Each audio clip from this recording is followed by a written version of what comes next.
নমস্কাৰ, welcome back to our YouTube channel. আমি G K foundation batch এটা start কৰিছিলোঁ।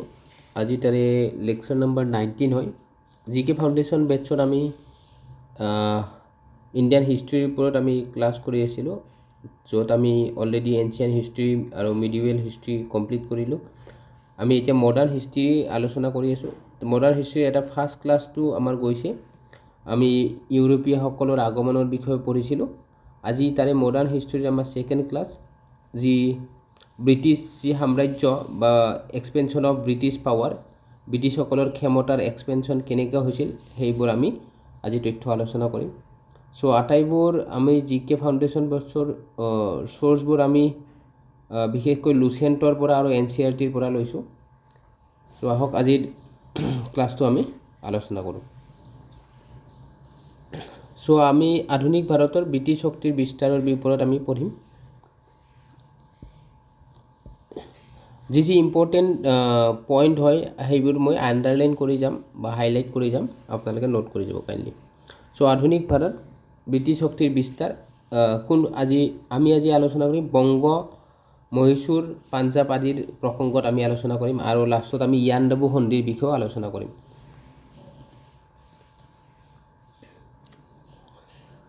চ' বংগ কেনেকৈ আহিলে? মুৰ্ছিদ কুলি খান, যি 1717 পৰা 27লৈকে আছিলে।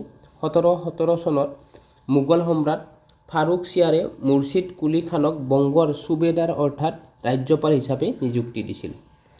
কোনে দিছিলে? মুৰ্ছিদ কুলি খানক, এইটো মনত ৰাখিব, মোগল সম্ৰাট ফাৰুক চিয়াৰে দিছিলে। এইটো বংগৰ সুবেদাৰ ৰাজ্যপাল হিচাপে নিযুক্তি দিছিলে। 1719 চনত ফাৰুক চিয়াৰে তেওঁক উৰিষ্যাৰ ৰাজ্যপাল পদো প্ৰদান কৰিছিল। তেওঁ বংগৰ ৰাজধানী ঢাকাৰ পৰা মুৰ্ছিদাবাদলৈ স্থানান্তৰ কৰিছিল। ইম্পৰ্টেণ্ট হয়, এই সময়তে ঢাকাৰ পৰা মুৰ্ছিদাবাদলৈ তেওঁৰ ৰাজধানী স্থানান্তৰ কৰিছিল।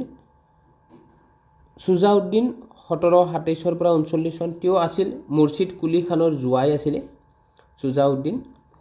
মোগল সম্ৰাট মহম্মদ শ্বাহ ৰঙিলাই তেওঁক 1733 চনত বিহাৰৰ ৰাজ্যপাল পদ প্ৰদান কৰিছিল। নেক্সট আহে সৰফৰাজ খান, 1439 চনত। এইবিলাক তথ্য আমি লৈছোঁ কেনেকৈ, ইয়াৰ পিছত ব্ৰিটিছে কেনেকৈ লৈ ল'ব বংগ, মহীশূৰ, পাঞ্জাৱ, এইবিলাক যি প্ৰভিন্স লৈ ল'ব, সেইবিলাক আমি পাম তলত। সৰফৰাজ খান 1739 পৰা 40, তেওঁ আছিল চুজাউদ্দিনৰ পুত্ৰ, আৰু 1740 চনত বিহাৰৰ ডেপুটি গভৰ্ণৰ আলৱাৰ্ডি খানৰ দ্বাৰা হত্যা কৰা হৈছিল। আলৱাৰ্ডি খান মোগল সম্ৰাট মহম্মদ শ্বাহ ৰঙিলাক 2 কোটি টকা দি তেওঁৰ অধিকাৰ আইনগত স্বীকৃতি দিছিল। তেওঁ ইংৰাজ আৰু ফৰাচীসকলৰ ক্ৰমে কলকাতা আৰু চন্দনগড়ত তেওঁলোকৰ কাৰখানা সুৰক্ষিত কৰাত বাধা দিছিল। আমি ষ্টৰী আকাৰত পঢ়িছোঁ, তেতিয়া আমি বুজি পাম বস্তুবিলাক ক'ত কেনেকৈ কানেক্ট কৰিব পাৰিম। সেইটো কাৰণে এইটো ইন্ট্ৰডাকশ্যন পাৰ্ট। এতিয়া আমি এই চিৰাজ উদ্দৌলাৰ পইচাৰ পৰা ইম্পৰ্টেণ্ট হ'ব, এইবোৰ তথ্য ইম্পৰ্টেণ্ট হয়। বাকী এইখিনি ইন্ট্ৰডাকশ্যন পাৰ্ট হৈছে কেনেকৈ বংগটো ইংৰাজৰ হাতলৈ যায়, সেইবিলাক আমি এতিয়া পঢ়িম। চ' চিৰাজ উদ্দৌলা আপোনালোকে জানে 1756 পৰা 57লৈকে। চ' যি আলৱাৰ্ডি খানৰ পিছত তেওঁৰ নাতি চিৰাজ উদ্দৌলা বংগৰ নবাব হয়। ঠিক আছে, নবাব হয় বংগৰ। ইয়াতে বংগ নাই, বাট বংগৰ নবাব হয়। ইয়াতে বংগ বুলি যিহেতু আমি বংগৰতে আলোচনা কৰি আছোঁ, বংগৰ। চ' চিৰাজ উদ্দৌলাই কছিম বজাৰত থকা ইংৰাজৰ কাৰখানা দখল কৰে। 1756 চনত 20 জুনত ফৰ্ট উইলিয়াম আত্মসমৰ্পণ কৰে, যদিও ৰবাৰ্ট ক্লাইভে পুনৰ কলকাতা নিজৰ দখললৈ আনে। এই যি চিৰাজ উদ্দৌলাই কছিম বজাৰত ইংৰাজৰ কাৰখানা, আপোনালোকে শুনিছে চাগে ব্লেক হোল ট্ৰেজেডি। চ' এই ব্লেক হোল ট্ৰেজেডিটো কি আছিল জানেনে? ইয়াতে মেনশ্যন নাই, মই জাষ্ট আপোনালোকক কৈ দিছোঁ।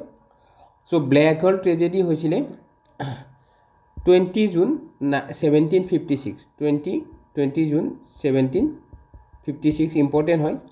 এইটোত কি কৰিছিল, যি বংগৰ নবাব আছিল সেই সময়ৰ সিৰাজউদ্দৌলাই ইংৰাজৰ পৰা এই কাৰখানাও দখল কৰিছিলে, তাৰপিছত ফৰ্ট উইলিয়ামো দখল কৰিছিলে, হয় না। তেতিয়া কি কৰিছিলে, টোটেল 18 এটাত বহুত সৰু ৰুম, টাইনি ৰুম এটা 18 by 14 স্কুৱেৰ ফিটৰ এটা ৰুমত কি কৰিছিলে, টোটেল 146 জন মানে ইংলিছ পাৰ্চনক তাতে বন্ধ কৰি ৰাখিছিলে। 18 by 14 স্কুৱেৰ ফিটৰ ৰুম এটা কিমান ডাঙৰ হ'ব চাওক। ত' সেই ৰুমটোত 146 মানে ইংৰাজক বন্ধ কৰি ৰাখিছিলে, বন্দী কৰি ৰাখিছিলে। আৰু আউট অফ 146ৰ মানে ছাফোকেশ্যনত হওক বা খাব নাপায় 123 ডেথ হৈ গৈছিলে।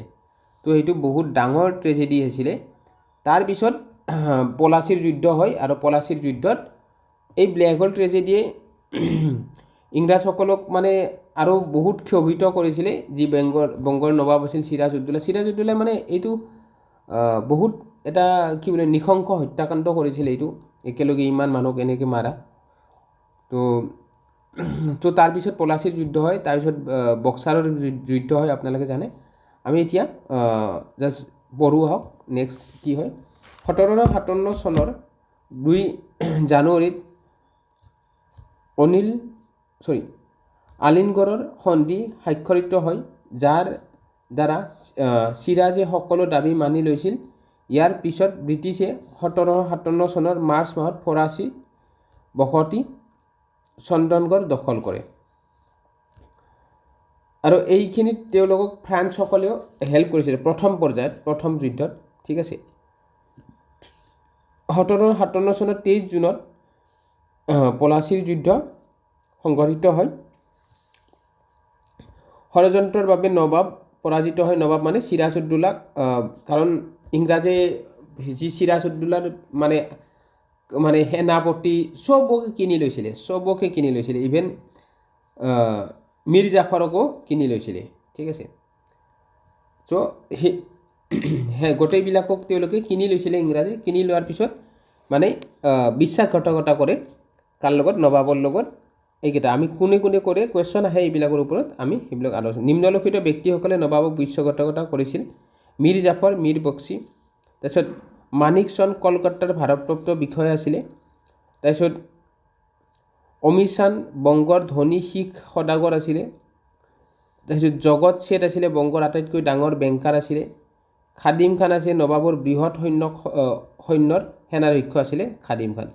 তো তেওঁলোকে ইংৰাজে এইবিলাকক মানে কিনি লৈ কিনে সিৰাজউদ্দৌলাক মানে সিংহাসনৰ পৰা আঁতৰাইছিলে। নেক্সট সিংহাসনত বহে মীৰ জাফৰ আহে, যি পলাচীৰ যুদ্ধৰ পিছত 57 পৰা 60লৈকে বহে তেওঁ। তো কোম্পানীয়ে বংগ, বিহাৰ আৰু উৰিষ্যাৰ শুল্কবিহীন বাণিজ্যৰ নিৰপেক্ষ অধিকাৰ লাভ কৰে।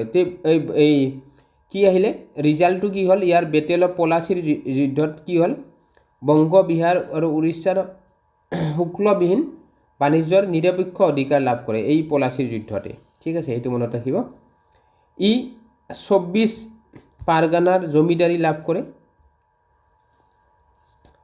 কিন্তু মীৰ জাফৰে বাকায়া পৰিশোধ কৰাত ব্যৰ্থ হয় আৰু তেওঁৰ জোৱাই মীৰ কাছিমৰ সাপেক্ষে সিংহাসন ত্যাগ কৰিব লগা হয়। কিন্তু এই যি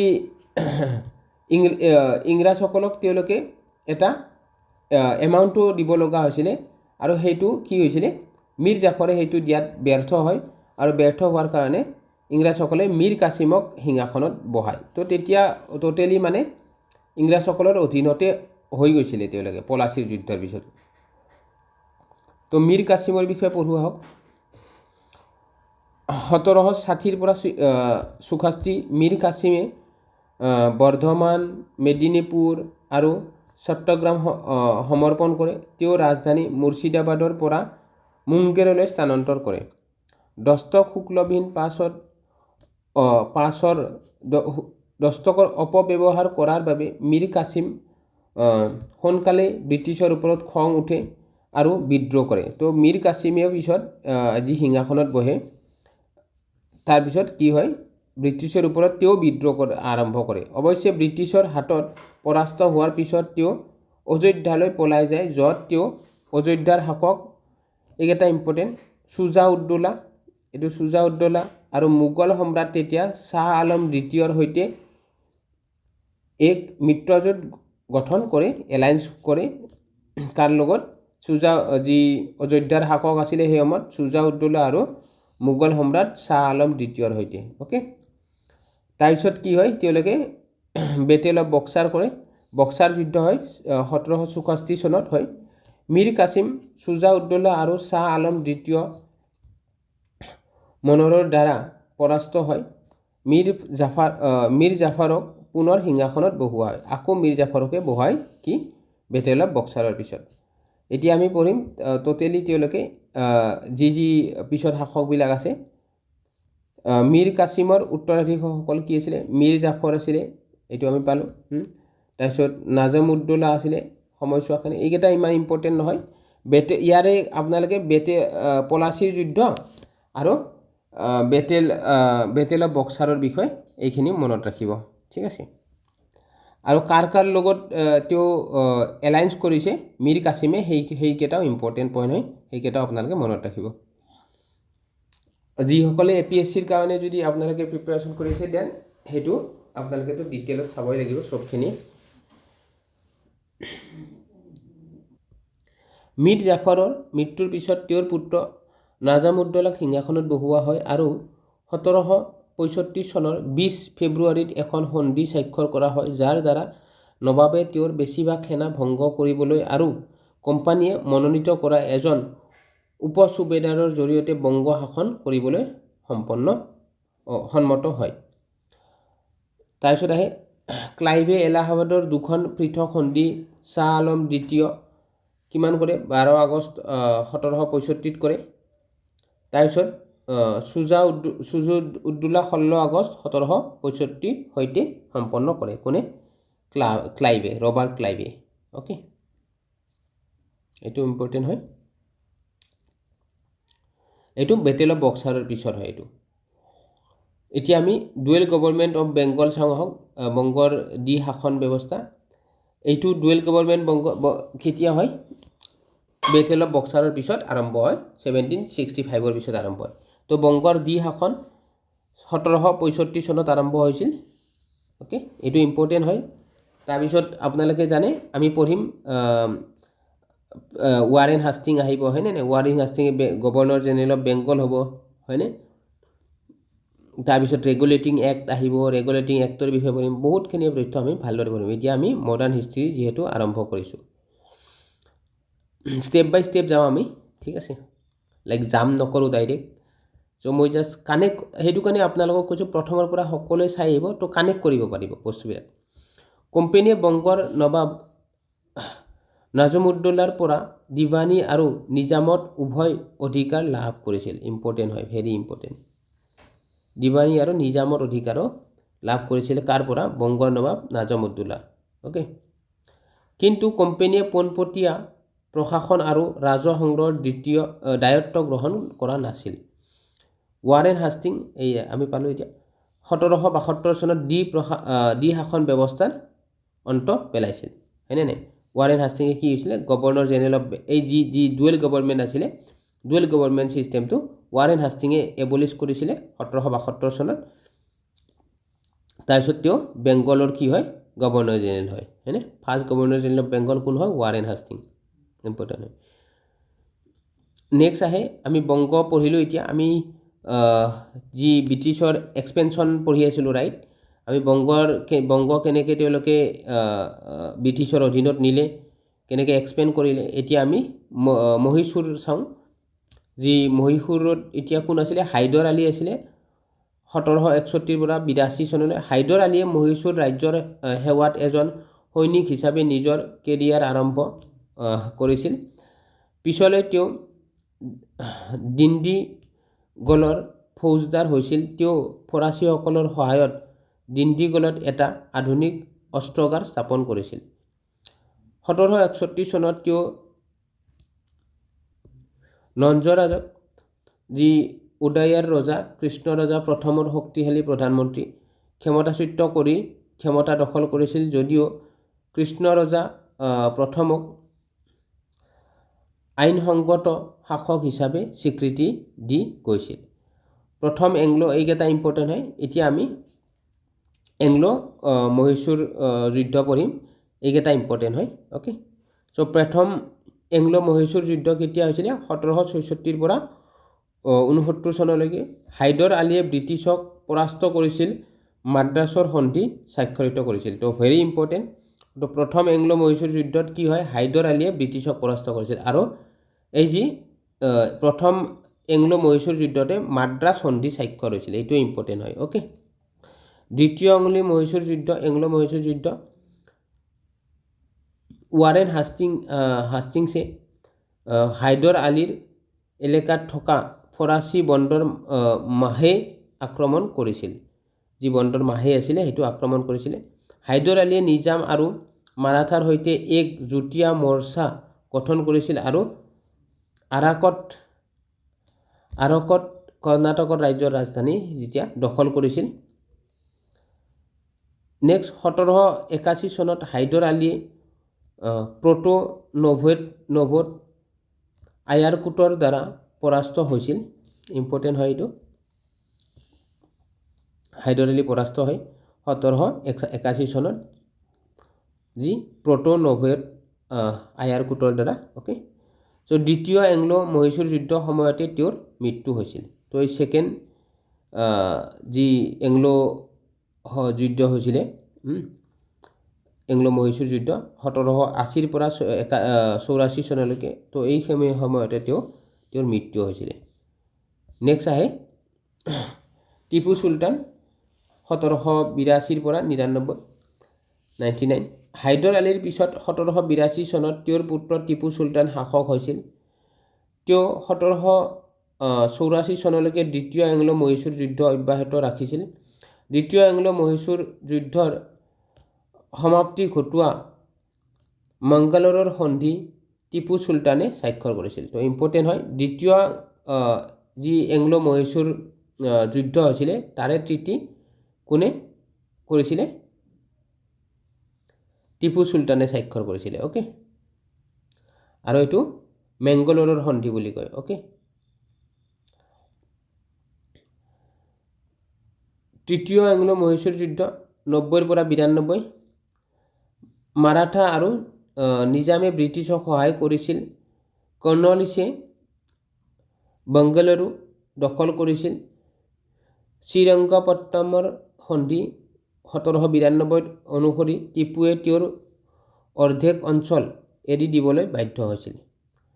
চতুৰ্থ এংলো মহীশূৰ যুদ্ধ টাইমলাইন কেইটা ভেৰি ইম্পৰ্টেণ্ট হা, কেতিয়া হৈছিলে এইবিলাক সজাব দেই, এইবিলাক টাইমলাইনবিলাক ইম্পৰ্টেণ্ট। লৰ্ড ৱেলেছলিয়ে আক্ৰমণ কৰিছিল আৰু টিপু চুলতানৰ মৃত্যু হৈছিল। টিপুৱে একমাত্ৰ ভাৰতীয় শাসক আছিল যিয়ে সামৰিক শক্তিৰ ভেটি হিচাপে অৰ্থনৈতিক শক্তিৰ গুৰুত্ব বুজি পাইছিল। তো টিপু চুলতানে নট অনলি এইটো মিলিটাৰীত জোৰ দিছিল, বাট তেওঁ ফাইনেন্সিয়েলি দিশটোও চাইছিলে, ৰাইট। বিদেশী বাণিজ্যৰ বিকাশৰ বাবে টিপুৱে ফ্ৰান্স, তুৰস্ক, ইৰাণ আৰু পেণ্ডত দূতাবাস স্থাপন কৰিছিল। টিপুৱে তেওঁৰ ৰাজধানী শ্ৰীৰংগপট্টমত স্বাধীনতাৰ বৃক্ষ ৰোপণ কৰিছিল আৰু জেকোবিয়ান ক্লাবৰ সদস্য হৈছিল। নেক্সট আহে এতিয়া আমাৰ এংলো শিখ ৱাৰবিলাকো ইম্পৰ্টেণ্ট হয়। আমাৰ পাঞ্জাৱ আহে। অ'কে, এইবিলাকো আমি পঢ়িম। আমি তিনিটা পঢ়িলোঁ। আমি মহীশূৰ পঢ়িলোঁ, বংগ পঢ়িলোঁ, এতিয়া আমি পাঞ্জাৱ পঢ়িম। অ'কে, যি ব্ৰিটিছে এক্সপেণ্ড কৰে তেওঁলোকৰ পাৱাৰ। অ'কে, শিখসকলৰ দশম আৰু শেষ গুৰু গোবিন্দ সিঙে ধৰ্মীয় সম্প্ৰদায়টোক এক সামৰিক ভাতৃত্ববোধলৈ ৰূপান্তৰিত কৰিছিল। তো ভেৰি ইম্পৰ্টেণ্ট। তো দশম শিখ গুৰু কুৱেশ্যন আহে, কোন আছিল? গুৰু গোবিন্দ সিং আছিলে। আৰু শিখ ধৰ্ম কোনে প্ৰৱৰ্তন কৰিছিলে? গুৰু নানক দেৱজীয়ে, হয়নে? আৰু তেওঁ এই গুৰু গোবিন্দ সিঙে কি কৰিছিলে, যি শিখ ধৰ্মীয় সম্প্ৰদায় আগতে তেওঁলোকে গুৰু গোবিন্দ সিঙে সামৰিক শক্তিৰ ওপৰত তেওঁ বেছি কি কৰিছিলে, প্ৰাধান্য দিছিলে, ৰাইট, গুৰু গোবিন্দ সিঙে। তো ধৰ্মীয় সম্প্ৰদায়ক এক সামৰিক ভাতৃত্ববোধলৈ ৰূপান্তৰিত কৰিছিলে। নাদিৰ শ্বাহ আৰু এহমদ শ্বাহ আবদালীৰ আক্ৰমণৰ পিছত সৃষ্টি হোৱা বিশৃংখলতা আৰু অস্থিৰতাৰ মাজত শিখসকলে নিজৰ সামৰিক শক্তি বৃদ্ধি কৰি এক শক্তিশালী শক্তিলৈ পৰিণত হৈছিল। মহাৰাজ ৰঞ্জিত সিং আহিব তাৰপিছত 1792 পৰা 39 চনলৈ। তেওঁ আছিল তেওঁৰ সময়ৰ শ্ৰেষ্ঠ ভাৰতীয় শাসক আৰু পাঞ্জাৱ শিখ শাসনৰ প্ৰতিষ্ঠাপক। 1780 চনত গুজৰানৱালাত জন্মগ্ৰহণ কৰি তেওঁ 1799 চনত লাহোৰ দখল কৰে আৰু ইয়াক নিজৰ ৰাজধানী পাতে। তেওঁ 1802 চনত অমৃতসৰ জয় কৰে, লুধিয়ানা দখল কৰে আৰু অহৰহ যুদ্ধৰ পিছত কাংৰা, আটক, মুলতান, কাশ্মীৰ, হাজাৰা, বন্নু, ডেৰাজাদ আৰু পেছাৱাৰ নিজৰ ৰাজ্যৰ সৈতে চামিল কৰে। 1839 চনত তেওঁৰ মৃত্যু হয়। তাৰপিছত ৰঞ্জিত সিং উত্তৰাধিকাৰীসকলৰ যেনেকৈ খৰক সিং, তাৰপিছত এনেকৈ আহে, তাৰপিছত নৌনিহাল সিং সময়ছোৱা, শ্বেৰ সিং, ঠিক আছে, দিলীপ সিং। ৰঞ্জিত সিঙৰ মৃত্যুৰ পিছত ব্ৰিটিছে শিখ শক্তি ভাঙি পেলাইছিল। তো তাৰপিছত এতিয়া আহক আমি প্ৰথম এংলো শিখ যুদ্ধ কেতিয়া হৈছিলে, 1845 পৰা 46 চনৰ হৈছে। ইম্পৰ্টেণ্ট হয়, ভেৰি ইম্পৰ্টেণ্ট হয়। চব এংলো যেনেকৈ আমি চালোঁ, এংলো মহীশূৰ যুদ্ধ চালোঁ, হয়নে নাই, পলাচীৰ যুদ্ধ চালোঁ, বক্সাৰৰ যুদ্ধ চালোঁ, এইকেইটা এতিয়া আমি ইম্পৰ্টেণ্ট হ'ব এংলো শিখ যুদ্ধ। অ'কে, প্ৰথম এংলো শিখ যুদ্ধ 1845 পৰা 46। মধুকি, ফিৰোজ শ্বাহ, আলিৱাল আৰু সব্ৰাওত হোৱা আটাইকেইখন যুদ্ধতে শিখসকল পৰাস্ত হৈছিল। লাহোৰৰ সন্ধি কেতিয়া হৈছিলে, 1846 চনত, ভেৰি ইম্পৰ্টেণ্ট হয়। সন্ধিৰ দ্বাৰা যুদ্ধৰ সমাপ্তি হৈছিলে এইকেইটা। অ'কে, ছাৰ হেনৰী লৰেন্সে প্ৰথম ৰেচিডেণ্ট হৈছিল। দ্বিতীয় এংলো শিখ যুদ্ধ 1848 পৰা 39। ডেলহাউছিয়ে পাঞ্জাৱ চামিল কৰিছিল। ছাৰ জন লৰেন্স পাঞ্জাৱৰ প্ৰথম মুখ্য আয়ুক্ত আছিল। Very important. দ্বিতীয় এংলো শিখ যুদ্ধত কি কি হৈছিলে, ডেলহাউছিয়ে পাঞ্জাৱ চামিল কৰিছিল আৰু ছাৰ জন লৰেন্স পাঞ্জাৱৰ প্ৰথম মুখ্য আয়ুক্ত হৈছিল। ইম্পৰ্টেণ্ট হয়। ডেলহাউছিয়ে বহুত কিবা কিবি প্ৰৱৰ্তন কৰিছে, যেনেকৈ আপোনালোকে জানে, যেনেকৈ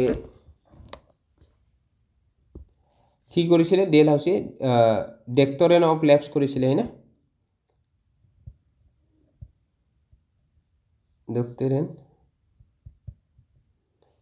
ডক্ট্ৰিন অফ লেপছ কৰিছিলে, হয়নে, ডক্ট্ৰিন অফ লেপছ। এইটো কি হয়, এইটোৰ জৰিয়তে কি কৰিছিলে, যিসকল ৰজাৰ মানে উত্তৰাধিকাৰী নাছিলে, সেইবিলাক ৰজাৰ কি হ'ব, ভূমিবিলাক, ৰাজ্যবিলাক অট'মেটিকলি ডক্ট্ৰিন অফ লেপছৰ জৰিয়তে কি কৰিব, ব্ৰিটিছৰ অধীনলৈ আহি গৈছিলে। চ' এইটো বহুত ইয়াৰে বিৰোধিতাও কৰিছিলে বহুত শাসকে। আহক এতিয়া আমি নেক্সট পঢ়োঁ। আমি এংলো শিখ ৱাৰ পঢ়িলোঁ। অ'কে, আৰু এতিয়া আমি আফগানসকলৰ বিষয়ে পঢ়িম, এংলো আফগান যুদ্ধ, আৰু আমি ইয়াণ্ডাবু সন্ধিৰ পঢ়িম। অ'কে, এইখিনি সময়তে হৈছিল, মই সেইটো কাৰণে এইটো লুচেণ্টত টু দ্য পইণ্ট নাছিলে, সেইটো কাৰণে মই এই দুটা পইণ্ট NCERTৰ পৰা এড কৰিছোঁ আপোনালোকৰ সুবিধাৰ কাৰণে। তো আফগানসকল, প্ৰথম এংলো আফগান যুদ্ধ কেতিয়া হৈছিলে, 1839 পৰা 42 চনলৈ হৈছে। আফগান শাসক দোষ্ট মহম্মদ খানক সিংহাসনচ্যুত কৰা হৈছিল আৰু শ্বাহ সুজাক সিংহাসনত বহুওৱা হৈছিল। প্ৰথম এংলো আফগান যুদ্ধ লৰ্ড অকল্ডৰ যি ভাৰতৰ গভৰ্ণৰ জেনেৰেল কাৰ্যালয়ত সংঘটিত হৈছিল ইম্পৰ্টেণ্ট হয় প্ৰথম এংলো আফগান যুদ্ধ কাৰ সময়ত সংঘটিত হৈছিলে লৰ্ড অকল্ডৰ যি সেই সময়ত ভাৰতৰ গভৰ্ণৰ জেনেৰেল আছিলে জন লৰেন্স গভৰ্ণৰ জেনেৰেল তেওঁৰ কাৰ্যকালত আফগানৰ সাম্ৰাজ্যৰ প্ৰতি যি পলিচি অফ মাষ্টিলি ইনএক্টিভিটি হয় বা কুশল নিয়ন্ত্ৰতাৰ নীতি ৰূপায়ণ কৰা হৈছিলে ভেৰি ইম্পৰ্টেণ্ট হয় এইকেইটা মানে NCERTৰ পৰা লৈছোঁ বিকজ এইকেইটা ইম্পৰ্টেণ্ট আছে 2 পইণ্ট লুচেণ্টত নাছিলে অ'কে দ্বিতীয় এংলো আফগান যুদ্ধ 1878 পৰা 80লৈকে হৈছিলে গুণ্ডামাকৰ সন্ধি স্বাক্ষৰিত হৈছিলে লৰ্ড লিটন আছিল ভাইচৰয় ইম্পৰ্টেণ্ট হয় এটি সময়ত ভাইচৰয় আছিলে লৰ্ড লিটন আছিলে ৰাইট তৃতীয় এংলো আফগান ৱাৰ কেতিয়া হৈছিলে 1919 চনত হৈছিলে ইম্পৰ্টেণ্ট হয় সময়খিনি ইম্পৰ্টেণ্ট হয় তো নেক্সট সেই সময়ত বাৰ্মা ম্যানমাৰ আমাৰ জানো ইয়াণ্ডাবু সন্ধিৰ জৰিয়তে আমাৰ অসম কি হয় ব্ৰিটিছৰ অধীনলৈ যায় হয়নে প্ৰথম এংলো বাৰ্মা যুদ্ধ কেতিয়া হৈছিলে 1824 পৰা 26লৈকে হৈছিলে ইয়াণ্ডাবু সন্ধিৰে 1826ত সমাপ্ত হৈছিলে ৰাইট দ্বিতীয় এংলো বাৰ্মা যুদ্ধ 52ৰ পৰা 53লৈকে গৈছিলে অ'কে চ' আমি আজি ব্ৰিটিছে কেনেকৈ তেওঁলোকৰ পাৱাৰ এক্সপেণ্ড কৰিলে সেইবিলাক চালোঁ বেটেল অফ পলাচী যুদ্ধ চালোঁ বেটেল অফ বক্সাৰ চালোঁ হয়নে নাই তাৰপিছত আমি সেয়া চালোঁ মহীশূৰ যুদ্ধ চালোঁ এংলো মহীশূৰ যুদ্ধ হয়নে নাই তাৰপিছত আমি চালোঁ কি চালোঁ এংলো শিখ ৱাৰ চালোঁ হয়নে তাৰপিছত আমি এংলো আফগান ৱাৰ পঢ়িলোঁ আৰু এতিয়া আমি তাৰপিছত এংলো বাৰ্মা যুদ্ধ পঢ়িলোঁ নেক্সট টপিক আমাৰ যি ঊনবিংশ আৰু বিংশ শতিকাৰ সমাজত ধৰ্মীয় আন্দোলনৰ বিষয়ে পঢ়িম ভেৰি ইম্পৰ্টেণ্ট যেনেকৈ ধৰ্মীয় আন্দোলনবিলাক কি আছিলে আৰ্য সমাজ আছিলে হয়নে আৰ্য সমাজ তাৰপিছত ৰাজা ৰামমোহন ৰয় কি ব্ৰহ্ম সমাজ সেই আটাইবোৰ বস্তু আমি পঢ়িম তাৰপিছত আমি আৰু এটা সৰু আমি টপিকো পঢ়িম যি ব্ৰিটিছ শাসনত অৰ্থনৈতিক কেনেকুৱা ধৰণৰ প্ৰভাৱ পৰিছিলে ব্ৰিটিছ শাসনৰ সময়ত সেইখিনিও আমি এটা টপিক আলোচনা কৰিম চ' এনেকৈ আমি ষ্টেপ বাই ষ্টেপ আগবাঢ়ি যাম চ' আৰু এদিন আমি যেনেকৈ এতিয়া আমি কি কৰিলোঁ আমাৰ এনচিয়েণ্ট হিষ্ট্ৰী সমাপ্ত কৰিলোঁ মধ্যযুগীয় হিষ্ট্ৰী সমাপ্ত কৰিম আমি এনেকৈ মডাৰ্ণ হিষ্ট্ৰী আমি সমাপ্ত কৰিম চ' আপোনালোকক অনুৰোধ কৰিছোঁ আপোনালোকে কমেণ্ট কৰিব ক্লাছটো কেনেকুৱাকৈ পাইছে আৰু কিবা ইম্প্ৰুভমেণ্ট লাগিলে আপোনালোকে কমেণ্ট কৰিব পাৰে জাষ্ট এজ ইয়ৰ ব্ৰাদাৰ হিচাপে আপোনালোকে ডাইৰেক্টলি ক'ব পাৰে বা কমেণ্ট কৰিব পাৰে অপিনিয়ন দিব পাৰি ক্লাছৰ ওপৰত so' thank you so' much kindly আমাৰ চেনেলটো নতুন হয় সকলোকে ৰিকুৱেষ্ট কৰিছোঁ চেনেলটো শ্বেয়াৰ ছাবস্ক্ৰাইব কৰিব লগ পাম নেক্সট ক্লাছত আমি নেক্সট টপিকটো অলৰেডি পঢ়ি ক'লোঁ মই নেক্সট টপিকটো আলোচনা কৰিম নেক্সট ক্লাছত আৰু MCQবোৰো প্ৰেক্টিছ কৰি আছোঁ আপোনালোকে MCQবোৰো এটেম্প কৰিব চেষ্টা কৰিব ধন্যবাদ শুভৰাত্ৰি